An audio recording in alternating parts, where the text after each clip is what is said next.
अस्सलाम वालेकुम नाज़रीन, आप देख रहे हैं हारून व्लॉग। तो मेरा नाम है मोहम्मद हारून। लाहौर के थाना गाजियाबाद में एक माजूर जहनी लड़की के साथ मुबैना तौर पर ज्यादती हुई। इस ज्यादती का मुल्ज़म कोई और नहीं, कानून का मुहाफिज ही ASI इमरान था। बहरहाल अब इस केस के अंदर DIG ऑपरेशन ने, DIG इन्वेस्टिगेशन ने बहुत सारे स्टेप्स लिए। सबसे पहले DIG इन्वेस्टिगेशन ने स्टेप लिया और इस मुबैना मुल्ज़म को गिरफ्तार करवाया, हवालात के पीछे भेजा। रात को ही DIG ऑपरेशन भी फौज दर पे पहुंचे और अमला का अमला यानी कि पूरे का पूरा थाना ही मुअत्तल कर दिया। 78 अफराद इसके अंदर मुअत्तल हुए। अब मुख्तलिफ कियास रैयां चली कि संतरी बादशाह एक होता है जो गेट पर मौजूद होता है, उसने आते जाते उस हवाले से पूछा भी लड़के के, भाई साहब बहादुर किधर लेकर चलते हैं, तफ्तीश करनी है। फिर ये बात सामने थी, वो लड़की 8 से 10 घंटे तक थाने के अंदर रही। लेकिन अब आज की जो ताज़ा तरीन सूरत हाल है वो मैं आपको कुछ शेयर करता चलूँ कि अब इस केस में जो वीडियो सामने उससे मालूम हुआ कि लड़की 30 से 35 मिनट तक जो है थाने के अंदर रही। लेकिन वालदैन का मौका यह था कि तकरीबन 8 से 10 घंटे तक जो है वो लड़की गायब रहती है। ये बात सामने आई कि दूध और पकौड़े भी लड़की को खिलाए पिलाए गए। उसके बाद मुबैना तौर पर उसे अपनी हवस का निशाना बनाया गया। लेकिन ये बातें किसी हद तक क्लियर नहीं हुई। ये बात भी सामने आई कि लड़की पर तशद्दुद हुआ, लेकिन इनिशियली मेडिकल रिपोर्ट जो थी उसने बताया कि लड़की पर तशद्दुद नहीं हुआ। अब रह गया सिर्फ उसके साथ मुबैना तौर पर होने वाली ज्यादती का मामला। तो अब पुलिस ने जुडिशल मजिस्ट्रेट से एक दरख्वास्त दी कि हमने इनका मेडिकल करवाना है, तो हमें कुछ इजाज़तनामा दिया जाए। जिसके बाद पुलिस को जो इजाज़त मिली और फिर एक रोज़ कबल जो है इस लड़की और इस मुल्ज़म का मेडिकल टेस्ट करवाया गया। तकरीबन 3 से ज़्यादा टेस्ट जो है वो करवाए गए। मुल्ज़म अभी तक अपने मौके पर कायम है कि उसने इस लड़की के साथ कोई ज़्यादती नहीं की है, वो सिर्फ पूछगिछ के लिए लेकर आया था। मेरे साथ इस मामले पर कानूनी गुफ्तगू करने के लिए मौजूद हैं फ़ायदा साहिबा, एडवोकेट हैं लाहौर हाई कोर्ट की। इनसे पूछते हैं कि इस मुबैना ज्यादती केस के अंदर कानून क्या कहता है। थाने के अंदर अगर ऐसा कोई वाक़या हुआ तो इस पुलिस एहलकार के खिलाफ क्या कार्रवाई होनी चाहिए, और जिन लोगों को मुअत्तल किया गया वो इस जुर्म में किस हद तक बराबर के शरीक हैं कि इसको लिंगर ऑन किया गया, उनको कानूनी मदद नहीं फराहम की गई, उनको लेट किया गया, उनको डराया गया, धमकाया गया। तमाम चीज़ें इनसे बात करके पूछा। अस्सलाम वालेकुम मैडम। वालेकुम अस्सलाम।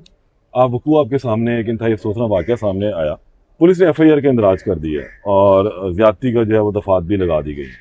अब मुझे बताएं कि कानून इस तमाम मामले के अंदर क्या कहता है कि इसमें आया ये दफात और जो FIR के इंदराज किया गया बिल्कुल कानूनी तकाज़ों के मुताबिक किया गया है? जी जी ऐसे ही है, जैसा कि वकूआ हम सबके सामने है और साबित भी हुआ है। उसके मुताबिक जो दफ़ा लगाई गई है 376 वो बिल्कुल दुरुस्त दफ़ा लगाई गई है और ये लगनी चाहिए थी।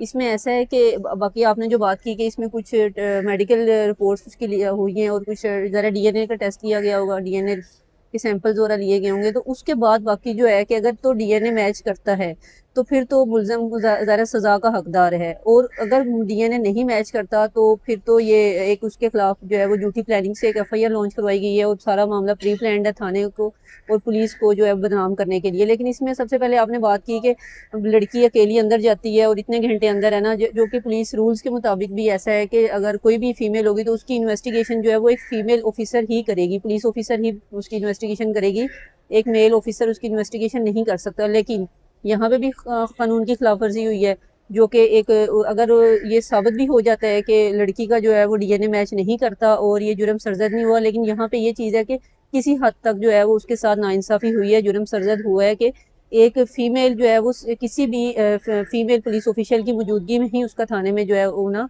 ज़रूरी है और उसकी इन्वेस्टिगेशन भी फीमेल ऑफिसर ही कर सकती है।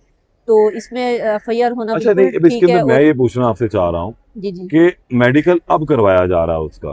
जी जिस वक़्त ये वक़ूआ हुआ, उसके बाद ये बात सामने आई, फिर ये शख्स गिरफ्तार हो गया, वो जी लड़की की गई। तो क्या उसी वक़्त उस लड़की को ये केस जो जेंडर सेल को नहीं मुंतकिल किया जी जाना जी चाहिए था, ताकि फौरी तौर पर दोनों का मेडिकल होता? जबकि आज तकरीबन 1 डेढ़ हफ्ता गुजरने के बाद इनका मेडिकल हो रहा है। ये फ़ौरन ही होना चाहिए था। जिस दिन केस रिपोर्ट हुआ था, जिस दिन इसमें जो है कंप्लेंट दर्ज हुई थी, तो इसका फ़ौरन मेडिकल जो है वो होना चाहिए था, क्योंकि इसमें भी कुछ लिमिट है कि आपने इतने घंटे के अंदर जो है वो आपने इसके जो है जरासीम जो हैं वो आपको एक पॉजिटिव रिपोर्ट देंगे। तो इसका डिले होना जो है वो एक ये तो ऐसे ही लग रहा है कि एक प्लानिंग है और जो मुल्ज़मान हैं उनको जो है वो रिलीफ देने की कोशिश की गई है।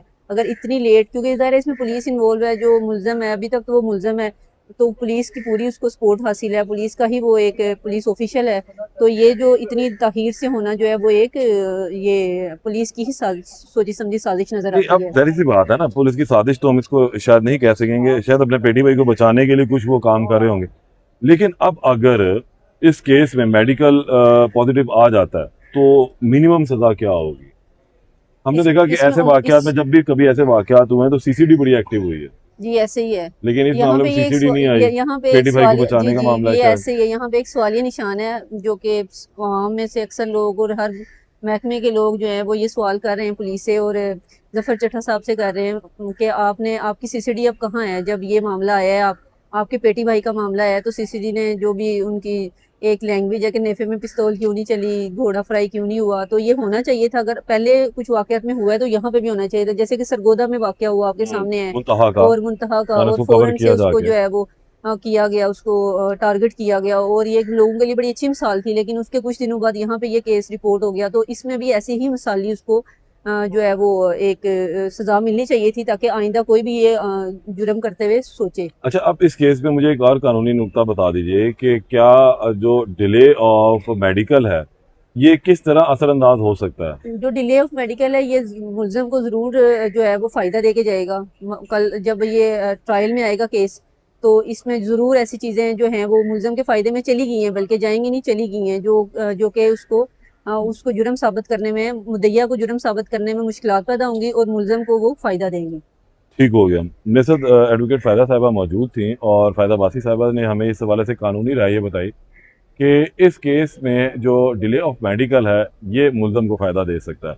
बहरहाल अभी तक डीएनए की रिपोर्ट नहीं आई है। अब इस केस के अंदर जो इब्तदाई तहकीकात हुई, तफ्तीश, उसके अंदर ये तो बात सामने आई कि तशद्दुद कोई नहीं हुआ। संतरी ने जिस वक्त ये मोटरसाइकिल पर बिठाकर अंदर लेकर आया तो संतरी ने पूछा था साहब बहादुर किधर? तो उसने कहा जी मुलज़मा है और इसको मैंने तफ्तीश करना है। ये वही मुलज़मा थी जिसे कुछ अर्सा कबल हाँ गदागरी के जुर्म में जब पकड़ा गया तो इसी मुबैना मुलज़िम इमरान एएसआई ने इसे थाने से छुड़वाया भी था, मुकदमा नहीं दर्ज होने दिया था और उसको छोड़ दिया था। अब पुलिस जिन खतूत की तफ्तीश कर रही वो ये थे कि ये कितनी देर थाने में आई, कितनी देर थाने में रही, 30 से 35 मिनट की वीडियो और इसके थाने में रहने की मौजूदगी साबित है।